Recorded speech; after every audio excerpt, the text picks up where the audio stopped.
Well, some folks say changes to State Road 63 can't happen soon enough. News 10's Jane Santucci spoke with some folks who say they deal with accidents all too often on the curve at Harlan Drive. She joins us now live in the newsroom with more. Jane? Patrice, residents in that area are not just affected by watching the car crashes, but hearing them as well. We had a man die within 8 feet of the front door. Karen Farmer has lived in this house on State Road 63 for 28 years. She says in that time, 7 people have died on her property. The cause, this curve right here.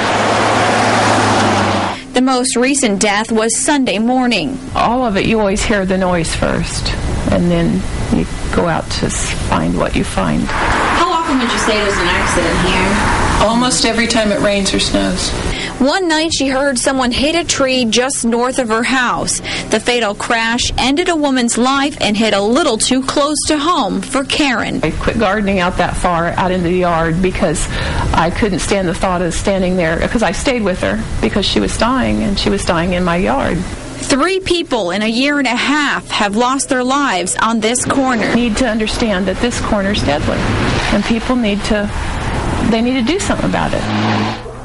Earlier, Mark was telling you about that meeting, and Karen says she's going to start working with the Vigo County Sheriff's Department and start keeping track of how many accidents take place in front of her house, and then hopefully that data will be given to the Indiana Department of Transportation, and then that data will hopefully help expedite the process in fixing this road. Reporting live in the newsroom, Jane Santucci, News 10. Back to you. Thank you, Jane. News 10 will, of course, continue to follow this story as it develops.